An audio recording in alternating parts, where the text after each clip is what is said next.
Bom dia, queridos amigos e irmãos. Eu quero, antes de mais nada, grato de estar aqui, agradecer o convite. Esta é a primeira vez que eu sou convidado a estar nesta casa e quero agradecer a forma como fui recebido, como tenho sido recebido até agora, com tanto carinho, com tanta gentileza, mas principalmente com muita fraternidade. Quero dizer a vocês que é muito bom estar aqui, que como é a primeira vez que eu estou aqui, vale a pena uma breve apresentação. Meu nome é José Aparecido Souto, eu sou de São Bernardo do Campo, sou trabalhador do grupo de Fraternidade Espírita João Ramalho, militando lá nos últimos 25 anos. É uma casa muito querida que me cativou o coração e é onde eu encontro abrigo para o meu aprendizado e para a satisfação das minhas curiosidades. Eu vou falar sobre elas hoje, e também é onde eu sou acolhido de forma também muito fraternal. É muito bom saber que, quando eu recebi o convite, fiquei feliz de ver o nome da casa, que tem como patrona a falange, né, de Maria. E isso me causa muita alegria, porque é um nome que me preza muito, porque é o nome da minha mãe, e também porque eu sou muito adepto, eu gosto de focar o meu olhar e os meus pensamentos, e às vezes até os meus estudos sobre a figura de Maria de Nazaré. E vale a pena fazer um parênteses para dizer que esta casa apresenta uma vibração bastante harmoniosa e bastante fácil de sentir. E eu quero dizer para vocês que, com relação a Maria, que tive o privilégio de estar 2 vezes na casa onde Maria encerrou os seus dias na terra, lá em Éfeso, hoje pertencendo à Turquia. E é uma casa não muito maior do que esta sala, ela está absolutamente preservada. Tem alguém aqui que já visitou aquela casa? Aquelas 2 irmãs. E ela é uma casa não muito maior do que isto aqui, né? Mas que tem uma vibração que é quase impossível de se explicar com palavras. A vibração é muito alta. Depois de lá de Éfeso, a casa de Maria, que hoje é um lugar bonito, um parque até, muitas pessoas visitando, apesar de todo o comércio, de toda a mistificação que existe no entorno, mas vale a pena entrar naquela casa e sentir as vibrações. Gosto muito da vibração também que senti em Fátima, no Santuário de Fátima, em Portugal. Vale a pena. São casas que são locais onde Maria de Nazaré mantém as suas equipes, para que elas possam atender as pessoas que lá visitam, e visitam como um ato, às vezes, não só de curiosidade, mas com um ato de extrema fé, assim como as pessoas vão, às vezes, à Aparecida, num ato de fé. E é muito bom, é sobre fé que eu gostaria de conversar um pouco hoje com todos vocês, nesses momentos de reflexão. A questão de umas 3 semanas atrás, eu encontrei um amigo. Eu não ia contar onde eu encontrei o amigo, mas vou contar porque vale a pena. Eu encontrei um amigo num velório de um outro amigo. A gente vai ficando velho, não falta velório, viu, gente? A gente vai ficando velho, vai. Mas aí, nesse velório, encontrei um amigo, e esse meu amigo, ele é um pastor protestante. E ele me viu lá, sabendo que eu sou espírita, ele se aproximou de mim para conversar, e eu percebi que ele queria falar alguma coisa. Aí ele disse assim: sabe que eu, apesar de ser um sacerdote, ser um pastor, essa história de morte me incomoda muito. Pastor, o que é que a morte incomoda tanto? Ele disse: a dúvida, porque cada um fala uma coisa sobre essa história de o que acontece, não é o fato da morte em si. A morte, eu sei que é inevitável, mas o que vem depois, é isso que me incomoda.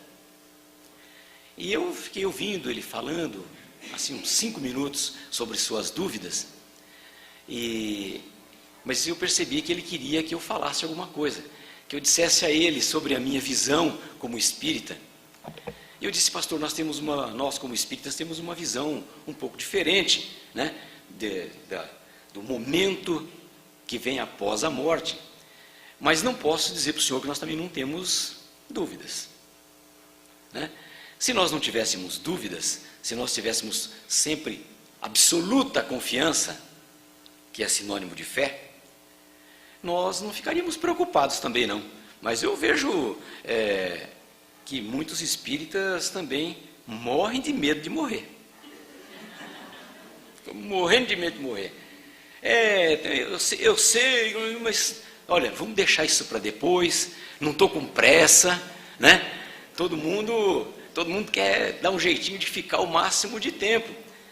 Tudo bem, é até um instinto de preservação, mas muito disso também é dúvida. Até porque nós que estudamos os livros de André Luiz, que estudamos os livros de...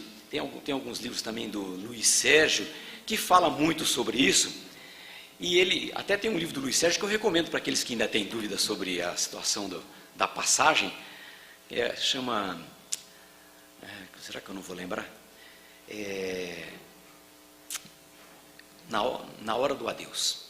Na hora do adeus. Aqueles que já leram sabem, e aqueles que não leram eu recomendo, porque é bom para tirar um pouco da dúvida e para aliviar um pouco essa história de mistificar esse momento e tal. Mas de qualquer forma, nós espíritas também ficamos preocupados. Por quê? Porque nós gostaríamos muito de saber como seremos recebidos, para onde nós estamos sendo encaminhados. Será que vamos para uma colônia bonita, cheia de lagos, pássaros muito, muito verde, com muita música, com muita organização, com muita limpeza? Ou será que nós vamos ter algumas dificuldades? Será que a gente ainda fica preocupado com isso? É natural, coisa do ser humano. Agora, é lógico que tudo isso vai depender muito mais da forma como nós aproveitamos a nossa experiência encarnatória, do que o milagre, a mistificação de saber o que eu mereço ou o que eu não mereço. Vamos esquecer essa história de merecimento, até porque nós ainda não temos o direito de raciocinar nesses termos, porque tudo que nos acontece ainda é por necessidade mais do que por merecimento. Tudo que nós recebemos do Pai na atualidade é aquilo que nós precisamos, aquilo que nós temos necessidade. Mas esse pastor falou para mim assim: olha, eu poderia ir na sua casa um dia para conversar um pouco sobre isso? Eu falei: claro, você vai na minha casa a hora que o senhor quer, não tem problema nenhum, você é amigo da casa. Ele disse: então eu vou fazer o seguinte, eu vou, mas você não conta para ninguém que eu fui. Principalmente o assunto, porque eu não sei como a minha comunidade de fé vai entender isso, vai achar que eu estou querendo mudar de posição. Eu falei: não, fique tranquilo, a gente vai lá, toma um café e a gente conversa sobre isso. Ele ficou de ir na quarta-feira lá, mas alguma coisa aconteceu, talvez as questões da Copa, né, muito relevantes, tem afastado, ele não apareceu, também não deu um motivo pelo qual ele não foi. Mas de qualquer forma, todos nós temos muitas dúvidas ainda sobre essas questões, mas são dúvidas que nós deveríamos estar muito mais, não deveríamos estar tão preocupados com elas, mas com a forma como nós nos comportamos hoje para depois chegar do outro lado. Mas essas questões criam situações, e agora eu vou falar da igreja cristã nos últimos séculos, a igreja cristã a qual nós muito provavelmente pertencemos em outras situações, mesmo antes da nossa adesão à doutrina espírita. Ela criou uma teologia, que é a teologia da salvação, né? Teologia da salvação, que a gente também às vezes chama de busca do reino de Deus. Os judeus no tempo de Jesus não chamavam muito de salvação, chamavam mais de buscar o reino de Deus. Que as pessoas entendem salvação, ou a igreja cristã impregnou a nossa mente de que salvação era alguma coisa que ia acontecer depois que a gente saísse daqui, depois da chamada morte. É aí que eu tenho que me salvar para isso, para que depois disso eu possa viver melhor, ter uma vida mais feliz.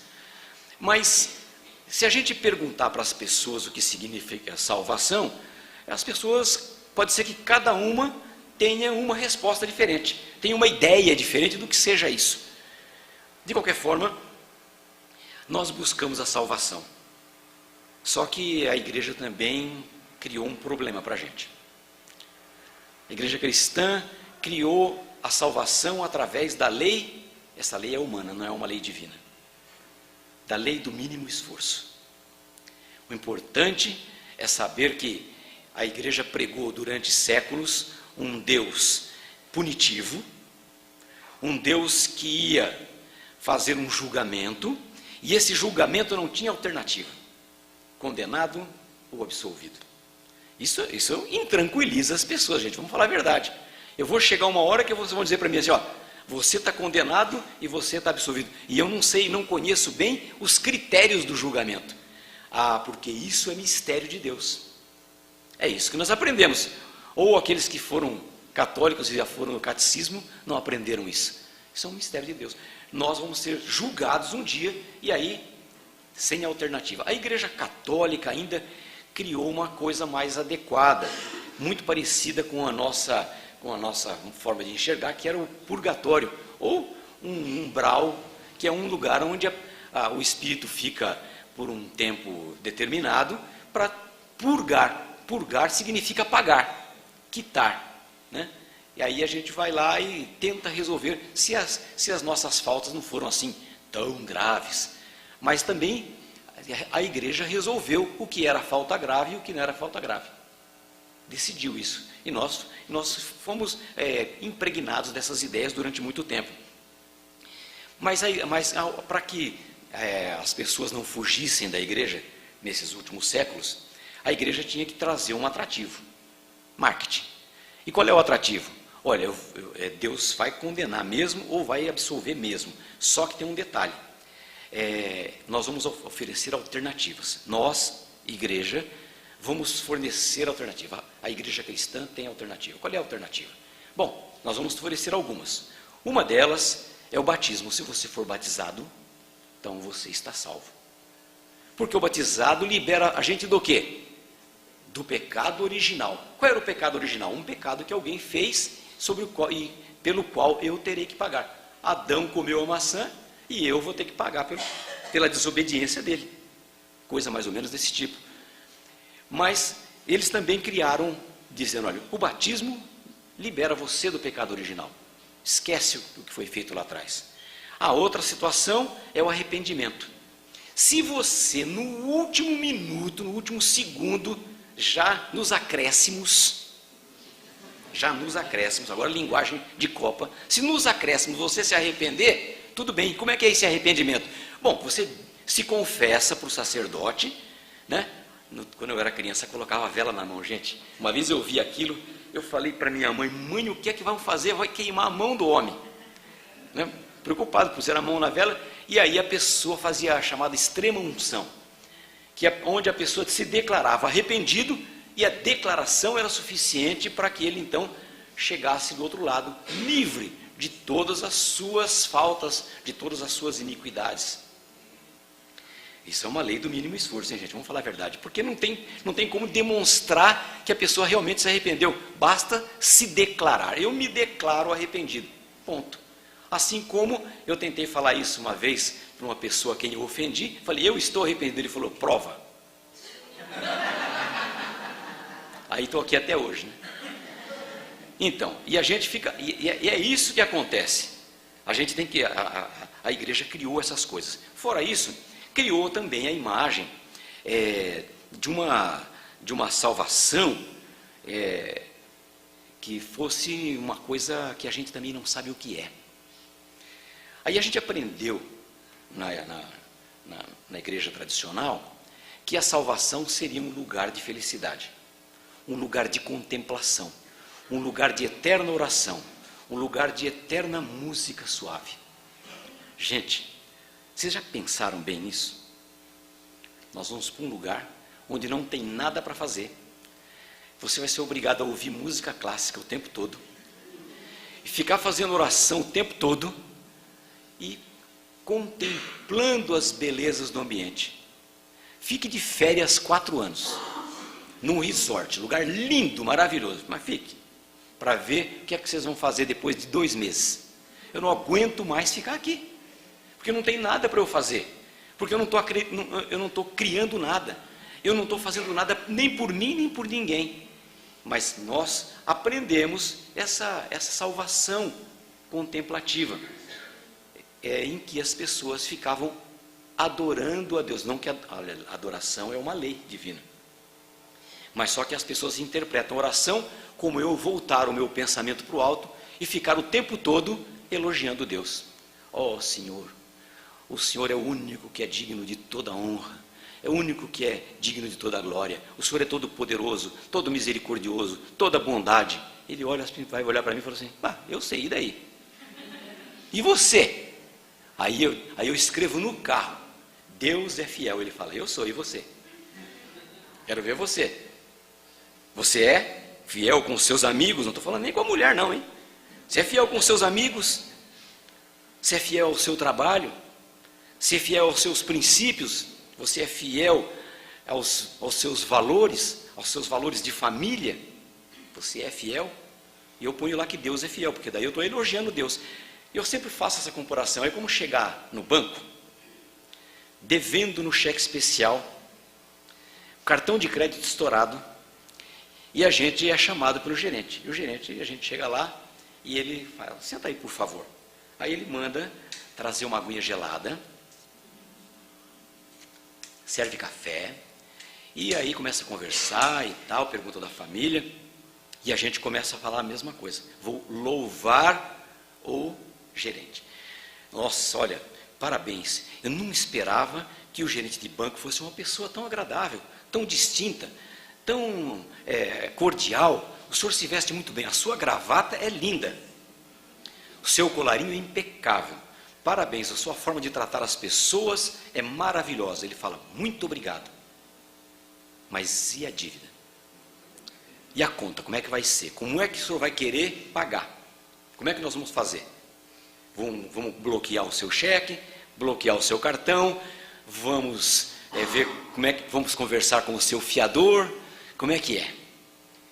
É assim, não adianta elogiar a divindade, porque Deus não precisa do nosso elogio. Ele sabe como Ele é. Ele não é um Deus vaidoso, Ele não é um Deus gerente de banco. Ele é um Deus que oferece eternamente oportunidades para que eu quite as minhas pendências, para que eu conquiste aquilo que nós às vezes chamamos de salvação e não sabemos o que é libertar-se. Libertação. Eu preciso me libertar do quê? Perdão. Das minhas faltas, das coisas que me incomodam, das minhas dificuldades.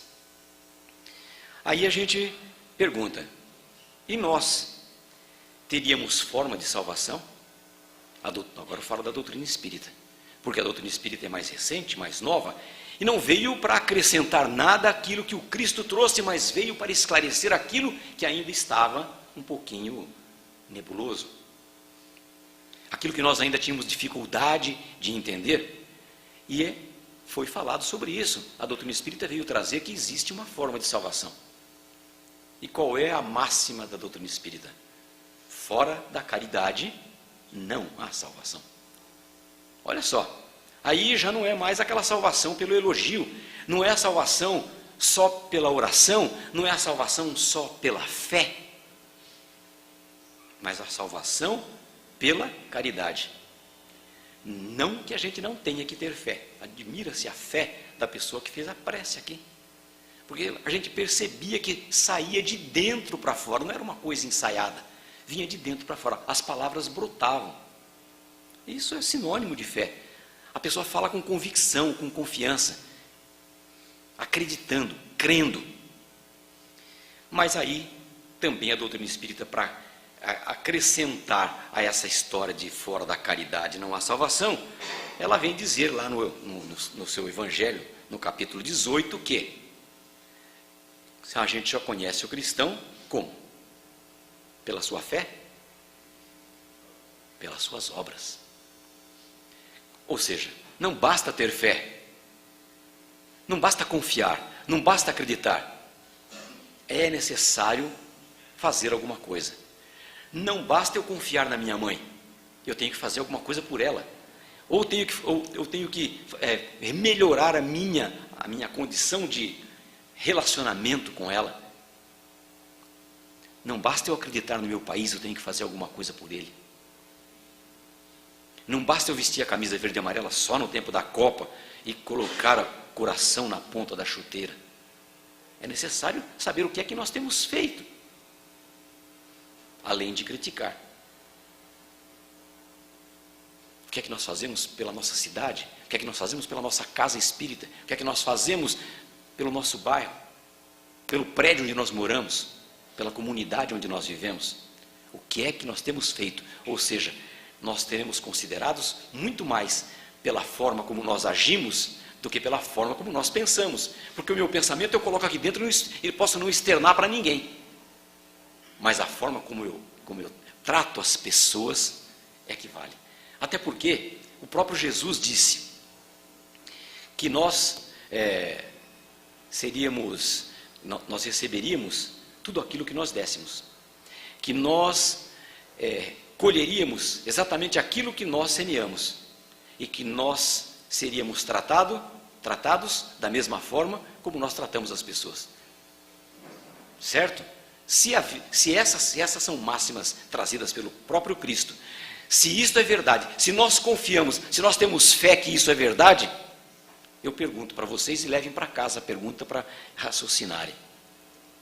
Onde existe injustiça? Eu colho o que eu plantei, eu recebo o que eu dou e eu sou tratado da mesma forma como eu trato. Aí vamos refletir uma hora sobre injustiça ou sobre justiça. A gente vai ter que fazer um belo exame de consciência para saber sobre isso. Ou seja, não adianta só adorar, não adianta só louvar, não adianta só idolatrar. Algumas pessoas acham que tendo uma Bíblia dos Gideões dentro da gaveta do trabalho, tudo lá vai dar certo. Então, olha, eu carrego a minha Bíblia lá na gaveta do meu trabalho, porque você precisa ver, depois que eu coloquei aquela cruz lá, tudo deu certo na minha. Imagina, gente, isso é pura mistificação, porque o que está lá dentro são verdades eternas. O problema é colocar as verdades aqui dentro e externar na nossa convivência com as pessoas. Fora disso, não adianta. Mas aí a gente também começa a ter dúvida, nós espíritas. Se a doutrina espírita diz que fora da caridade não há salvação, e o que eu quero é ter uma condição mais tranquila depois que eu sair daqui, com menos dúvidas, a gente pergunta, e o que significa exatamente caridade? Agora, é claro que existem várias formas de caridade. Por exemplo, trazer o sapato que a gente não usa mais para ser colocado no bazar, a calça que já está fora de moda, o casaco que já pegou um pouquinho de mofo, a comida que já está quase no prazo de vencimento, e a doação que a gente faz para contribuir para a manutenção da casa,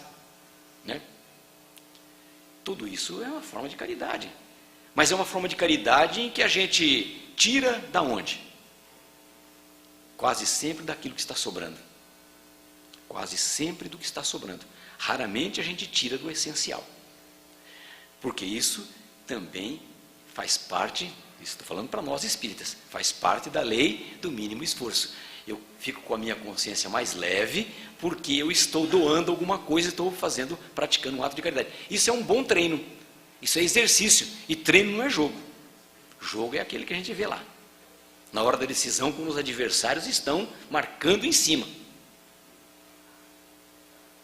Agora, o que significa praticar a caridade, segundo a doutrina espírita? E o próprio Kardec se preocupou com isso. Se preocupou tanto que fez um questionamento à equipe espiritual que orientava o Livro dos Espíritos. E ele pergunta, qual é o verdadeiro sentido da palavra caridade segundo Jesus. Ele não perguntou segundo a alta espiritualidade, não. Foi logo fundo. O que significa a palavra caridade segundo Jesus? Que é para ficar consignado, para que as pessoas leiam. E quando ele faz essa pergunta, provavelmente ele esperou um tratado. Ele esperou, acho que vai dar para escrever um outro livro só sobre o que significa a palavra caridade segundo Jesus. Mas a resposta foi tão simples que foi chocante. Questão 886 do Livro dos Espíritos. A resposta foi curta e grossa. Benevolência para com os outros. Indulgência para com as imperfeições alheias. E perdão. Simples assim. Simples assim. Ou seja, se eu quero praticar a caridade, e a caridade é o que implica que sem ela não há salvação, olha só, olha o raciocínio. Sem caridade não há salvação. O que é caridade? Caridade é simples. É só agir com benevolência, sempre com bondade. Benevolência é a prática da bondade. Sempre agir com bondade. Uma pessoa está fazendo alguma coisa errada e eu vou lá e critico. Não, eu vou lá e ajo com bondade. Ou sou indulgente com os erros dos outros. O camarada entra na contramão e eu espero o quê? Que ele encontre um comando da polícia ali na frente. Ai, como eu ia ficar feliz, né? Eu estou subindo a serra no dia do feriado, no último dia do feriado, e um camarada está passando pelo acostamento, e eu na fila, curtindo aquela fila, e o outro passando pelo acostamento. O que a gente pensa? Ai, meu irmão, tomara que você chegue logo em casa, que a sua dor de barriga passe. Que nada, a gente pensa o quê? Tomara que ele encontre o carro da polícia rodoviária bem ali atrás da moita, e ele fique parado, e quando ele passar, eu falo assim para ele, tá vendo? Deus é justo. Porque quando eu não posso fazer a justiça, eu coloco a justiça na mão de Deus. Eu sabia que Deus não ia falhar. O que aconteceu? Ele encontrou a polícia e vai tomar uma multa de R$900. Olha que maravilha. Para ele aprender, sabe? É assim que a gente fala. Essa é a nossa indulgência. Indulgência para com os erros dos outros. Quando não, no nosso trabalho, quando alguém faz alguma coisa errada, sabe o que a gente fala? Também eu nunca esperei nada melhor deles, hein? Vamos falar a verdade. Sempre foi burrinho, sempre foi metido e ficou puxando o saco do chefe. Agora, tinha que acontecer isso, ele causar um prejuízo para ele aprender, para o chefe perceber que ele não é tudo isso. Olha, essa é a nossa indulgência com os defeitos alheios, com as falhas dos outros, com os erros dos outros, né? A gente fica torcendo para que dê errado, ao invés da gente torcer para que a pessoa possa melhorar a sua condição, assim com o lixo no condomínio, assim com a pessoa que joga coisa na rua, assim com a pessoa que lava a calçada, e sabendo que não tem água, e a gente gostaria de ir lá e reclamar, e às vezes a pessoa, outro dia minha filha passou na frente numa casa, a mulher estava lá, pai, para o carro aí. Eu falei, o que foi? Para o carro, eu vou falar com aquela mulher lá. A senhora não sabe que está faltando água, que todo mundo está pedindo para ir. A senhora não vê televisão, não? A senhora não lê jornal, não? Está vendo que está faltando água? A mulher falou assim, o que você tem que ver com isso? Eu pago. É você que vai pagar essa água que eu estou gastando? Eu falei, está vendo? Você não foi nem indulgente, ela foi mal educada com você. Você podia não ter ouvido isso e podia ter feito até uma prece para que ela parasse, para que a água dela acabasse, para que ela não pudesse lavar a calçada. Mas não adianta você ir lá e criticar e ser cruel às vezes nas palavras. Porque era uma senhorinha que às vezes nem está mesmo preocupada com essa história da falta d'água. Ela sabe que ela não tem forças para varrer todas as folhinhas com a vassoura seca. Ela acha mais fácil pegar um vape e jogar fora. Mas por quê? Porque nós aprendemos que na vida se usa a lei do mínimo esforço. E o modernismo e a tecnologia têm trazido o quê? Mais conforto, mais formas de a gente fazer menos esforço com relação às coisas. De qualquer forma, nós aprendemos que fora da caridade não há salvação. E se nós queremos ter uma condição melhor na chegada do outro lado, benevolência, sempre agir com bondade, sem malícia, sem ódio, sem rancor, sem críticas amargas, ácidas, indulgência com os erros dos outros. E a coisa que essa eu ia nem repetir, porque é uma coisa que nós já superamos. Perdão. Perdão, isso é uma coisa que ficou lá no passado e que nós já superamos. Para nós muito fácil, gente. Só isso. Nós temos que aprender a perdoar. E a gente não está muito mais preocupado em como vai chegar do que em perdoar as pessoas agora. do que em receber o perdão das pessoas agora, do que aceitar o perdão das pessoas agora. Então, a gente precisa acreditar, ter fé, confiança de que os ensinamentos que nos foram trazidos pelo trabalho insano da espiritualidade maior, trazendo a doutrina dos Espíritos, era para nos ajudar e não para nos incomodar. E a gente tem que acreditar. Católicos e protestantes durante muitos séculos, que era a igreja tradicional, o espiritismo não existia, adotaram a tese, a teologia da salvação pela fé. E a gente fala, mas isso tem fundamento? Tinha. A tese, a teologia da salvação pela fé, está lá na carta de Paulo aos Efésios, né, onde ele diz que, porque pela graça sereis salvos, por meio da vossa fé. Pela graça sereis salvos, por meio da vossa fé. Pela graça, porque graça é aquilo que vem sem merecimento. E realmente tudo que vem de Deus para nós, por isso que eu falei no começo, é sem merecimento. É porque Ele sabe que os filhos dele necessitam, mas não que nós sejamos merecedores de grande coisa. Mas Paulo diz aos Efésios, por essa graça vocês serão salvos, por meio da vossa fé. Mas é preciso que nós tenhamos convicção, certeza, que nós creiamos que a graça de Deus pode nos ajudar, pode nos levar à salvação. E é de fato só por Deus mesmo, gente. Porque de tudo que nós fazemos, da forma como nós agimos, da forma que nós pensamos, da forma como nós somos, só por Deus. Não tem outra alternativa. Mas a gente não pode ficar imaginando que só pela fé. Só pela fé. Porque o próprio Paulo, né, e as pessoas aí pegam um texto isolado e criam uma teologia, porque a salvação pela fé fica mais fácil. A lei do mínimo esforço, até na religião, até no contato com Deus. Se eu tiver fé, eu estou salvo. Agora, como é que se mede? Como é que alguém diz? Como é que eu vou chegar lá e encarar alguém que vai dizer assim para mim, mas você acha que isso que você tinha era fé mesmo? Será que você acreditava mesmo? Vamos ver como é que você se comportava. Aí passa na tela lá as nossas atitudes, a nossa falta de compreensão, a nossa falta de humanidade, a nossa falta de indulgência, e a gente fala, mas também não tinha outro jeito. Vocês precisam entender que eu sou um ser humano.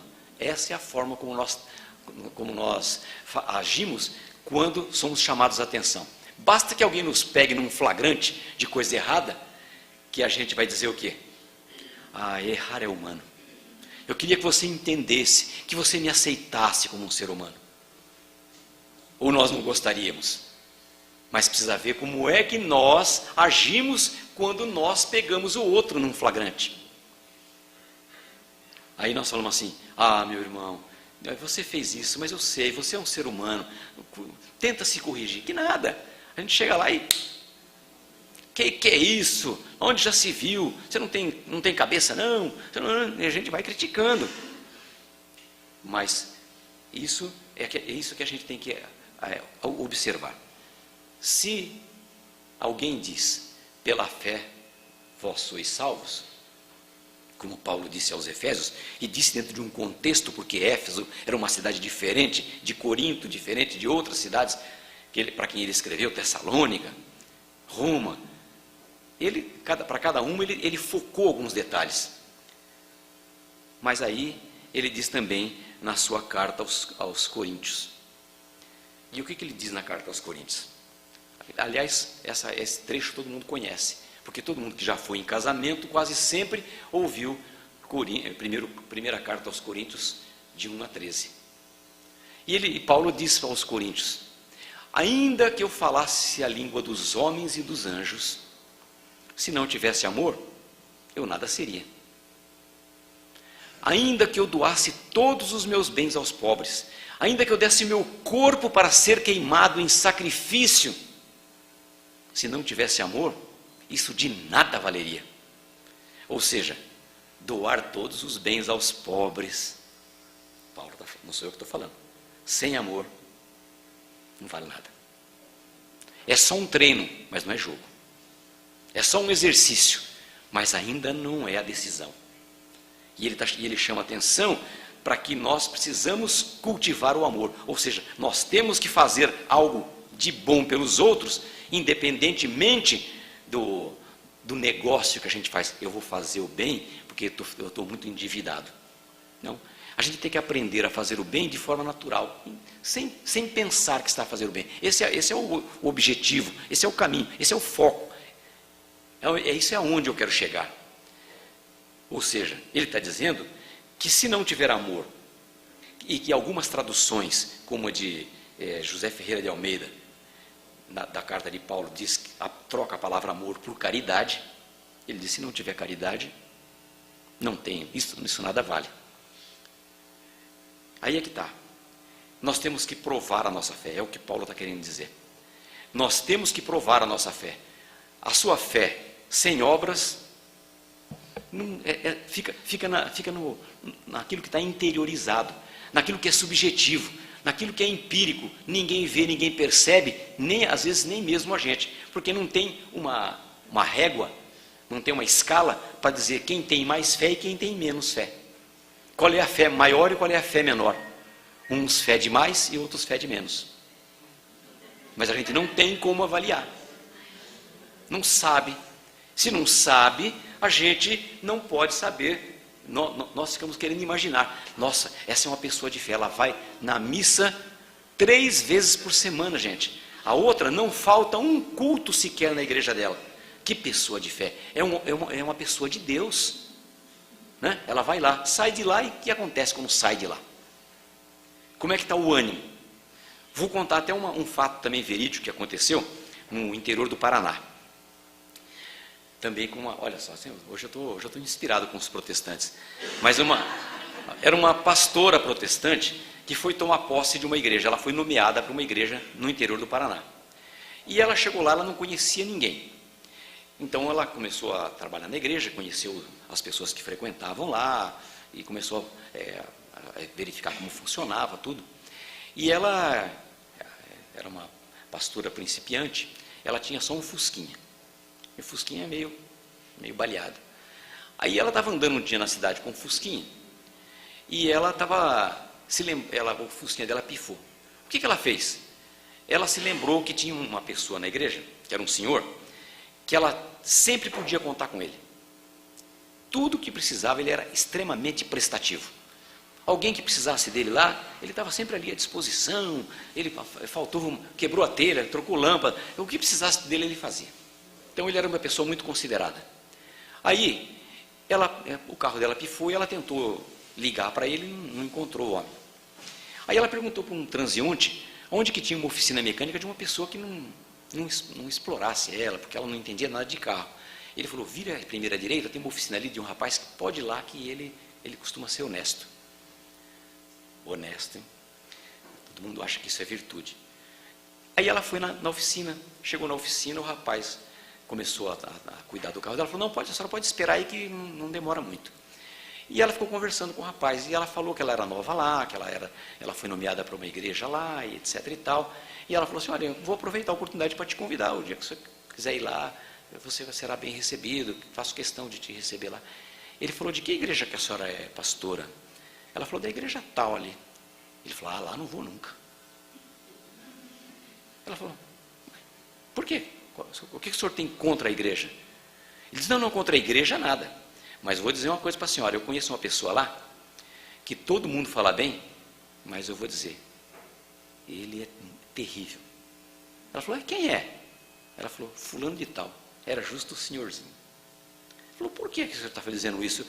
A impressão que eu tenho dele é que ele é tão prestativo. Ela falou: porque o senhor não mora com ele. Ele é meu pai.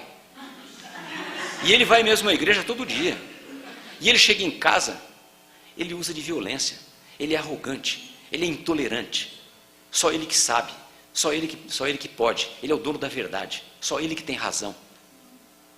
Agora, o rapaz falou para ela: se a senhora nunca viveu, nem tente, tomara que Deus nunca permita que a senhora viva ao lado de uma pessoa como ele. Gente, vocês estão vendo que todo mundo tinha a concepção do quê? Que ele era um homem de Deus, um homem de fé, um homem de extrema fé. Aqueles que o viam lá tinham uma imagem. Em compensação, aqueles que conviviam com ele dentro do mesmo teto, que comiam na mesma mesa, que às vezes dormiam no mesmo ambiente, não tinham essa concepção. Sabiam que ele era uma pessoa de difícil trato, que ele era o dono da verdade. Quem vive com uma pessoa assim sabe como isso é difícil, e sabe como tem que ter muita indulgência para aceitar uma pessoa como essa convivendo. Por isso que a gente tem que agir muitas vezes com misericórdia. Paulo não prega uma fé de beatitude, uma fé de contemplação, uma fé só de elevação de pensamento. Não, ele prega que sem amor não há condição de salvação. Ou seja, fé sem obras não vale nada. E a gente não fica nisso. Na carta de Tiago, quem tem uma Bíblia em casa, dê uma lidinha, era uma carta curtinha. Tiago era exatamente um dos irmãos de Jesus. E ele escreveu uma carta, que ficou consignada lá, na Bíblia. E ele fala sobre isso. E ele diz assim, num dos trechos dessa carta: mostra a sua fé sem obras, que eu te mostro a minha fé com as minhas obras. Ou seja, ele pergunta, como é que você mostra, ele quer saber, como que alguém mostra que tem fé se não fizer nada? Ontem eu tinha um programa, acho que era Globo Repórter, ontem era de Globo Repórter, estava falando dos monges. Então a gente fica imaginando, os monges se isolam num mosteiro, antigamente se isolavam nos conventos. Para quê? Qual é o objetivo? O que é que eles disseram lá? Que era para não ter contato com o mal, para não se contaminar com o mal, para viver uma vida só renunciando à vida material, porque a vida material pode trazer percalços, traz orgulho, às vezes egoísmo, às vezes vaidade. Então eles renunciam a tudo, inclusive ao sexo. Então estão lá para não ter contato com o mal. Aí a gente pergunta, e aí? E aí? Quem não tem contato com o mal não faz o mal. Mas quem disse que não fazer o mal é o suficiente? Quem disse que não fazer o mal é o suficiente? Foi isso que Jesus disse, olha, não faça o mal que você está salvo. Não. O que é importante é o quê? É a prática do amor. Porque o primeiro mandamento é amar ao próximo como a si mesmo. E não tem como amar ao próximo de longe. Eu fico fechado. Se eu começar a minha encarnação e a minha família me colocasse dentro de um quarto fechado, numa clausura, eu ficaria a minha encarnação todinha lá e não teria nenhum contato com o mal. Não faria o mal para ninguém. Mas qual foi a minha obra? O que é que eu pratiquei? No que é que eu evoluí? No que é que eu melhorei? Aí eu vou dizer assim, não tendo contato com o mal eu melhoro. Ah, tá bom, prova que melhorou. Como disse aquele outro, prova. Prova que você melhorou. Agora eu te coloco num lugar complicado e quero ver como é que você trata as pessoas que estão lá. Como é que você se porta.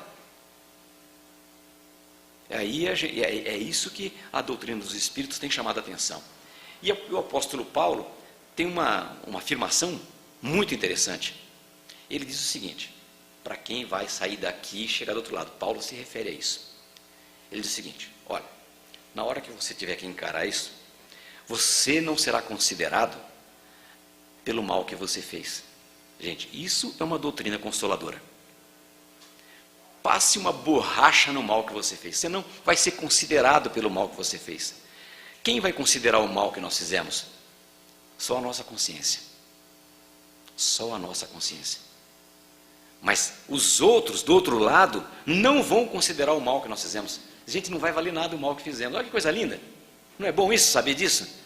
E aí ele diz, mas o que vai ser considerado vai ser o bem que nós fizemos ou o bem que nós deixamos de fazer.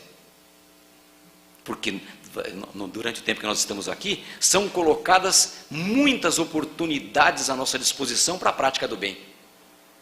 Mas nós vamos ser cobrados por aquilo, pela nossa omissão, pelo bem que nós deixamos de praticar, tendo a oportunidade de fazê-lo.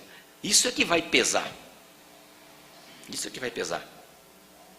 Né? E a gente diz assim, a gente se lembra aí que Jesus contou a parábola do samaritano. Por que a parábola do samaritano? O doutor da lei que o encontra, vendo Jesus falar sobre isso, sobre o reino dos céus, Jesus falando que o reino do céu estaria próximo, e ele pergunta para Jesus, de forma até um pouco arrogante, porque ele estava intencionado em fazer com que Jesus caísse em contradição. E ele pergunta para Jesus, e o que eu faço para conquistar esse reino do céu? Ou o que eu faço para obter a salvação? Ou o que eu faço para ter uma vida feliz depois daqui? E Jesus pergunta, como sendo ele um doutor da lei, não responde, faz outra pergunta, devolve a pergunta, e diz, o que diz a Escritura? Ele, um doutor da lei, não podia dizer que se omitia, que não sabia. Ele diz, amarás o Senhor teu Deus de todo o teu coração, de toda a tua alma, de todo o teu entendimento, e ao próximo como a ti mesmo. Jesus disse, pronto, faça isso e você será salvo. Aí o homem fica meio um pouco assim, no meio daquele público, ele fica desmoralizado, mas ele não perde a oportunidade. Ele também era inteligente, e ele retruca Jesus, então me diga, quem é o meu próximo? Porque se eu tenho que amar ao próximo, quem é o próximo? É o meu pai, com quem eu tenho muita dificuldade? É a minha mulher, com quem eu tenho que dormir e acordar todo dia? É o meu chefe? É o meu vizinho? São os políticos que eu critico tanto, que eu odeio? São as pessoas que desrespeitam as leis? São os violentos? São os aproveitadores? E Jesus conta a parábola do samaritano. Diz que um homem descia de Jerusalém para Jericó,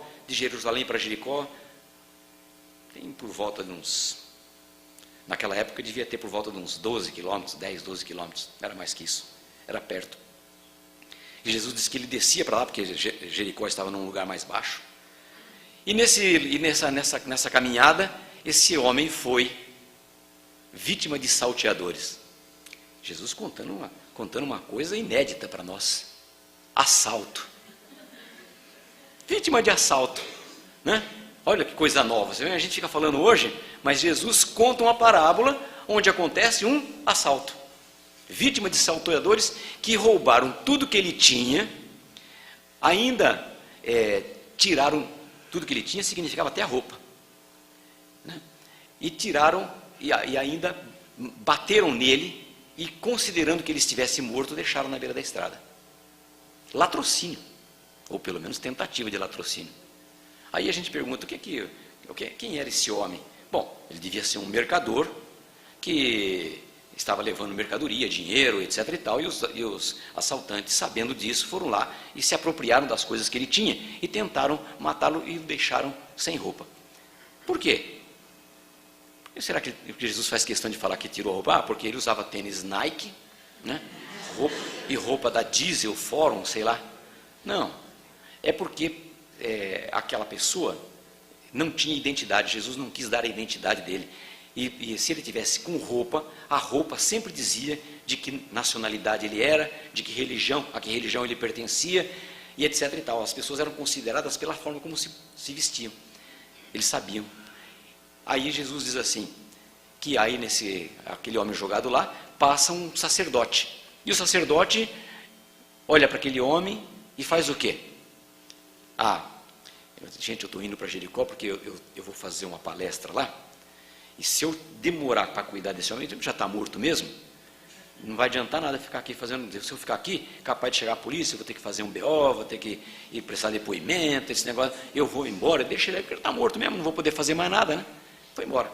Aí, depois desse, passa um levita. O levita era a pessoa que não era sacerdote, mas que cuidava do templo. Era o que abria a porta, colocava as câmeras, e fazia a iluminação, fazia a iluminação do templo, a limpeza, limpava vidro, cuidava de todas as coisas, dos aparatos, cuidava dos paramentos do sacerdote, etc. e tal, do gasofilaço, das oferendas, etc. E aí, ele ligado à religião também passa e olha e falou: Ih, esse cara já está morto, isso não tem mais chance, não vai sobreviver. E eu vou ter que abrir a porta do templo, porque se eu não abrir, as pessoas vão chegar e aí não vai ter culto. E o culto é mais importante para Deus do que eu cuidar desse homem, que já não serve mais para nada. E ele então seguiu em frente, diz Jesus, cada um com a sua postura. E Jesus diz depois que em seguida passa um samaritano, e Jesus podia falar, passa um outro homem, mas ele diz, passa um samaritano. Por que Jesus fez questão de falar do samaritano? Porque Jesus queria quebrar um paradigma, queria quebrar um preconceito, porque judeu odiava samaritano. Samaritano também é judeu. A Samaria é uma faixa de terra que fica entre a Galileia e a Judéia. E os samaritanos não fazem o mesmo tipo de culto que os judeus. Eles não acreditam nos profetas nem nos salmos. Eles só acreditam nos 5 livros de Moisés. Então, eles têm uma forma de culto diferente. E não era lícito a um judeu dirigir a palavra a um samaritano. Então, o samaritano era considerado herege, escória da sociedade. Todo mundo que era ruim, a gente falava, isso aí é samaritano. Todo mundo que era assaltante deve ser samaritano. Todo mundo que era ignorante deve ser samaritano. Como a gente faz com alguns outros hoje. E aí, Jesus chama a atenção que o samaritano chegou ali e pegou aquele homem, passou vinho sobre as feridas, passou óleo para não infeccionar, botou no lombo do seu cavalo, levou até a próxima hospedaria e disse para o hospedeiro, olha, eu vou continuar a minha viagem, mas eu vou deixar aqui um dinheiro, você cuide desse homem, quando eu voltar, se houver necessidade de pagar mais alguma coisa, se a despesa for maior do que eu estou deixando, você me fala que eu pago. E Jesus então olha para aquele doutor da lei e diz, e quem era o próximo daquele homem? O que ele tinha que responder? O samaritano.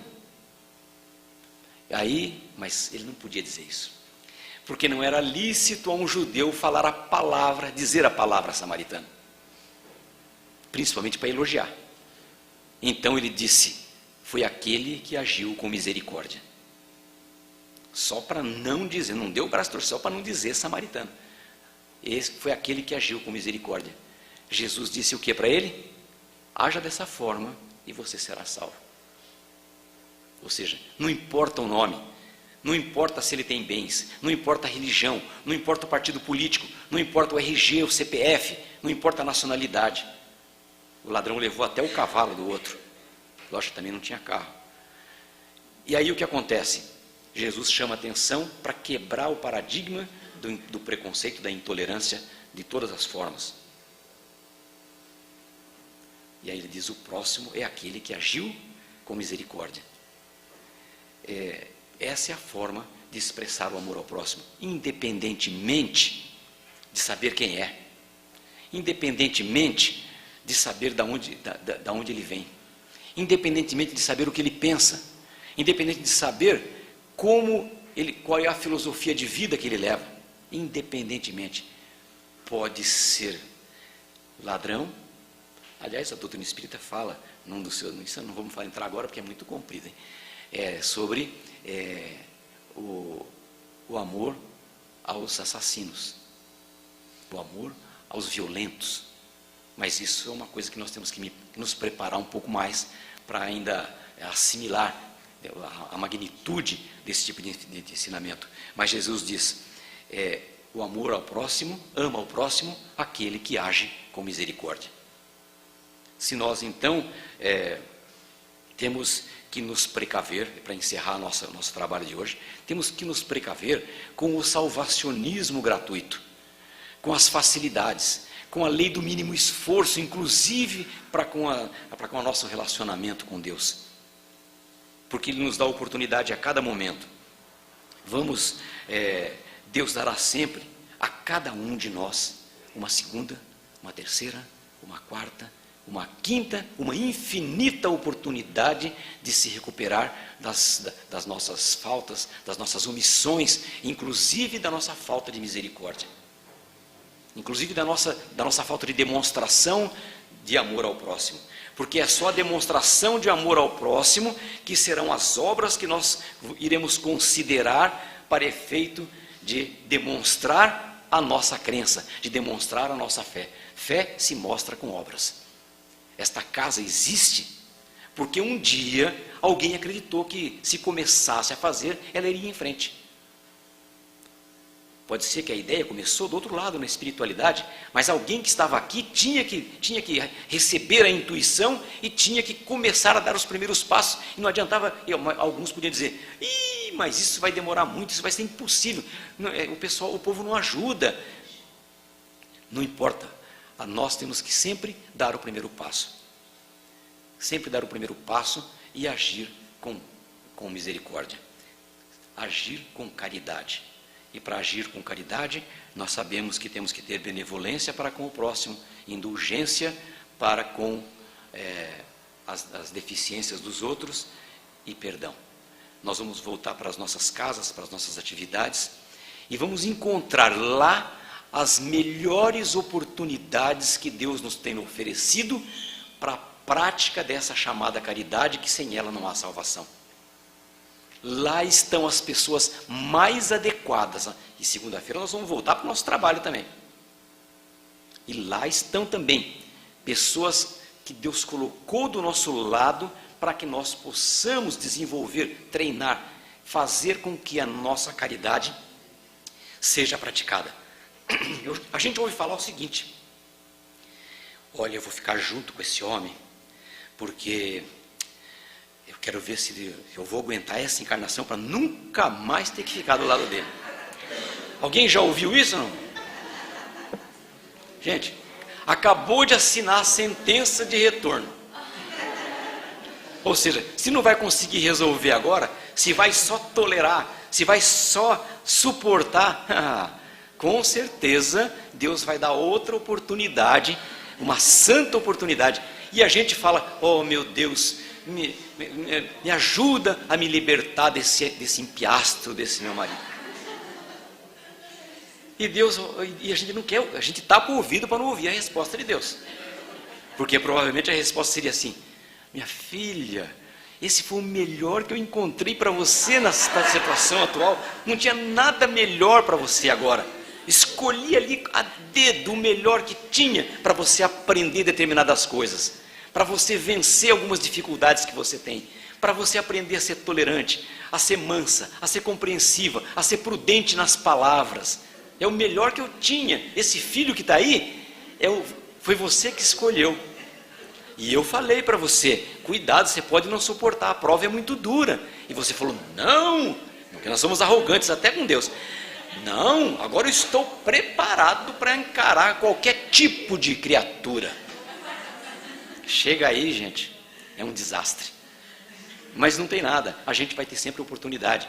E se um dia nós tivermos a oportunidade de uma nova conversa, quem sabe a gente pode falar sobre a questão da expiação, né? Que é um tipo da expiação e da prova. Ou quem sabe a gente pode conversar sobre a forma de quitação das nossas dificuldades, né? E a gente muitas vezes escolhe a expiação e esquece que nós podemos escolher outras formas, várias formas, e formas até mais suaves, mas nós somos às vezes muito rígidos, muito inflexíveis e cruéis com a gente mesmo, e depois fica reclamando da divindade. Mas não se esqueça, olhem para as pessoas com quem vocês vão encontrar daqui a pouco, e pensem que Deus está dizendo para vocês, foi o melhor que eu encontrei. Cuide bem do seu amor, seja ele quem for. Não é assim que diz uma canção? É isso aí, Deus coloca ao nosso lado tudo aquilo que há de melhor para que nós possamos renovar a nossa forma de agir, de pensar, de tolerar, de agir com mansidão, de mudar as palavras, de mudar o nosso procedimento. Porque isso é a nossa forma de fazer, de praticar a benevolência, a indulgência, o perdão. Talvez ali esteja a pessoa mais adequada para aprender a perdoar. e nós deixamos de lado. Ficamos esperando uma nova oportunidade. Se não conseguir, não tem problema, viu, gente? Deus não vai ficar triste com você. Vai só te oferecer outra oportunidade. Ok? Portanto, não esqueçam, fora da caridade não há salvação. E a caridade é a forma de expressar a nossa fé com as nossas obras. Que Deus nos abençoe, que nós possamos voltar às nossas atividades, aos nossos lares, às nossas casas e saber que lá estão as pessoas mais importantes, mais adequadas para a nossa transformação, para a nossa mudança, para o nosso crescimento, para a nossa evolução. Que Deus nos abençoe. Muito obrigado pela atenção e pela paciência de terem me ouvido.